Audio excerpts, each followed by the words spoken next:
Alright, this is the #1 most underrated hip-hop album of all time, Wanna by Gunna. He's so underrated, barely anyone knows him, but I just can't stop listening to him. Every day, I'm ironing my V-Lone t-shirt, I'm driving my car to the record store, I'm gatekeeping girls at the coffee shop. Every day, I just can't stop listening to Wanna. But seriously, I thought it would be fun to make a video going over a few hip-hop records that I think more people need to hear. This isn't the most obscure stuff. It's not an unpopularity contest. Honestly, a lot of you will know some or even all of these records. So the real goal of this list is to just talk about albums that I think should be more popular, even if they do already have some buzz. So let's jump straight into my top 5 underrated. Future Volksgeist here.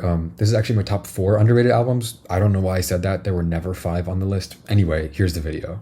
First on the list is Red Burns by Standing on the Corner. In 1977, NASA commissioned a team led by Carl Sagan to compile a variety of sound bites, spoken word snippets, and music for a record for the Voyager 1 space probe. They included the sounds of people laughing, talking in different languages, musical compositions from Mozart, Beethoven, Willie Johnson, Chuck Berry, and many more. Talking about the record, Carl Sagan said, "The spacecraft will be encountered and the record played only if there are advanced spacefaring civilizations in interstellar space. But the launching of this bottle into the cosmic ocean says something very hopeful about life on this planet. It was their attempt, with the technology they had, to translate humanity's most basic spirit, the fundamental characteristics of our species, to an imaginary interstellar audience." Standing on the Corner's Red Burns is the same concept, but for New York City in the 2010s. Contained in 2 freeform, half-hour-long continuous tracks, Red Burns is like an abstract mood board of life in Brooklyn. It plays with every genre you can imagine, touching on politics, family, youth, and life in a big city. No sound sticks around for too long, despite the 60-minute runtime. It changes and grows and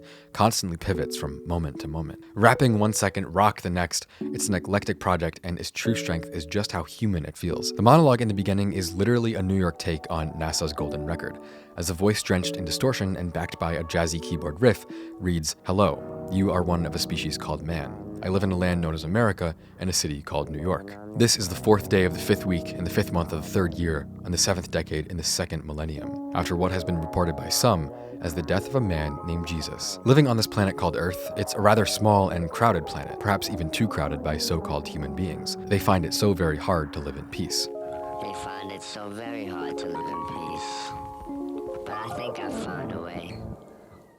Red Burns is a beautiful album. The group brilliantly captures the energy and the ups and downs of life in New York, and the spirituality and sacredness that comes of being part of a larger whole in one of the biggest cities on the entire planet. And they do it with a completely different vibe than most hip-hop records. The sound is wildly experimental, it's quiet and subdued at points and loud at others, with influences from rock, jazz, sci-fi synthy textures, and of course hip-hop. Yet it all comes together perfectly into one cohesive whole. And the album poetically explores problems faced by Black and brown people in modern America while chasing a profound sense of musical freedom that I've never heard anywhere else before. Even though it's barely a rap album, there is something very special in the way that Standing on the Corner captures the spirit of New York in all of its congestion, busyness, and diversity. There's just so much life in this record, I think absolutely everyone should give it a listen. Next on my list is Descendants of Cain by Ka. I've been listening to Descendants of Cain at least once a week since it dropped early in 2020, and it's only become more obvious over time that there's almost no one in the rap game who can even hope to match Ka's vivid imagery, unique original instrumentals, and deep, surreal storytelling, while still keeping it emotionally powerful. What I'm trying to say is, despite its depth, this is not a corny old head album. It's fascinating from start to finish. Ka is a rapper from Brownsville, Brooklyn, one of the last places in New York City still untouched by gentrification and wealth. He's been making music for years. He's almost 50, and he dropped his first record in 2008. But it wasn't until 2016 when the New York Post ran a story outing him as a full-time fire department captain, in addition to his rap career, that his story really started to come together. What I mean when I say Ka's imagery and his lyrics is unmatched is that he's created an entire world in his songs. The way he explores his youth in a neighborhood unsafe for children leads to a greater perspective on the existence of evil in all of our hearts and lives, as Ka often puts himself in Cain's position, the villain of the biblical story after which the album is modeled,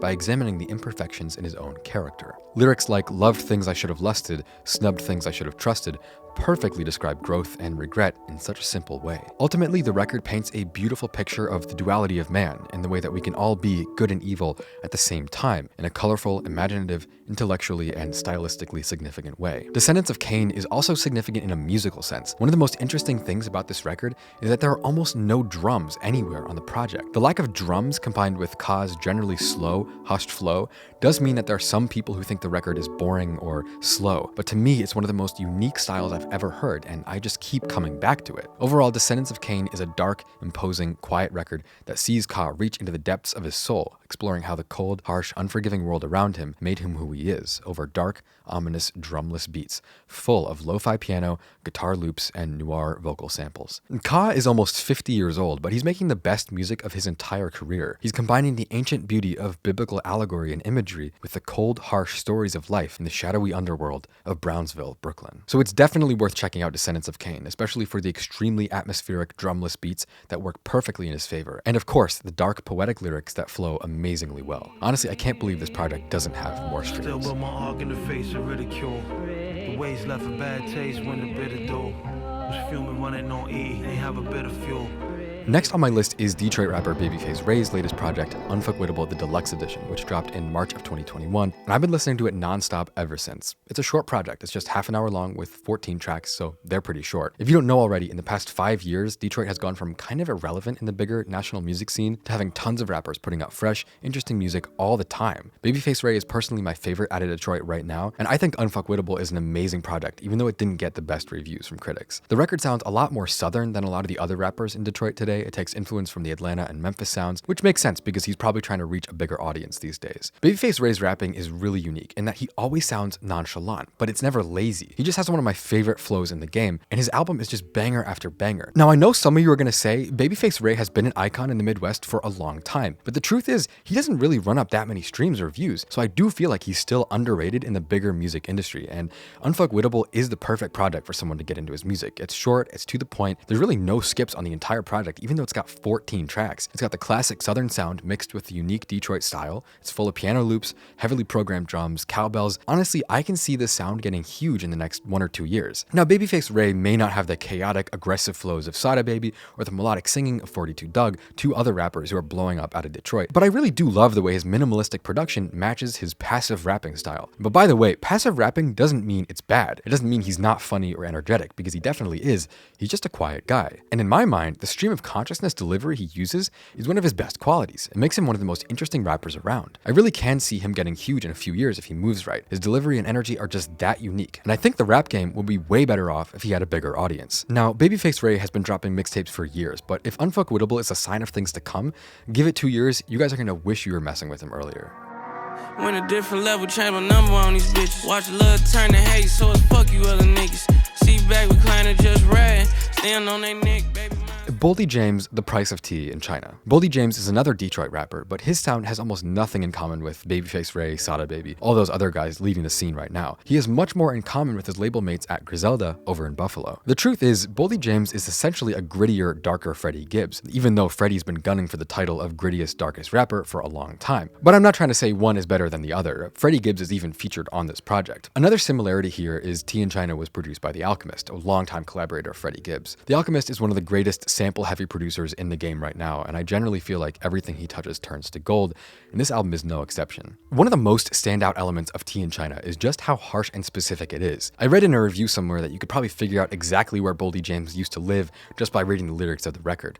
The street names, city names, it's all in there as he paints a picture of the Midwest as a cold, unforgiving place where humanity is all but squashed under the pressure of the environment itself. Tea in China's strongest suit is its darkness, from the sound of a body being dumped into a lake on Run-In to the gruesome depictions of murder over an ominous synth loop on Slow Roll. This is one of the single most serious albums I've ever heard. There really aren't any funny one-liners or zingers, and there are barely any mentions of luxury or money. This record is just straight work, and for that, it's one of the most immersive records I've ever heard. Boldy James has an amazing talent for storytelling, and The Alchemist is one of the best producers alive, and I can't believe this album doesn't have more stream. It really is a quiet masterpiece of Midwest hip-hop. I noticed a few things about this list while I was writing it. First of all, most of these artists are older, in their 30s or even 40s. Ka is pushing 50. A lot of these guys have been rapping for many, many years before figuring out their true direction as artists, and their best work is coming out decades into their careers. Another thing, they're all from New York or Detroit. I didn't do this intentionally, but personally, as I follow music, I think for the most part, the most interesting rappers today are coming out of New York and Detroit, at least from what I listen to. From Babyface Ray and Sada Baby and all of them in Detroit to the drill rappers in New York, there's just so much energy coming out of these cities, and I keep finding myself listening to their music over and over. And one last thing, I said it before, but but I'll say it again. These albums are not the most obscure. They're not the most underrated. It's not really an unpopularity contest so much as me trying to expose you to things that I think you might not have heard of. So thanks again for watching. Don't forget to subscribe, and I'll see you next time.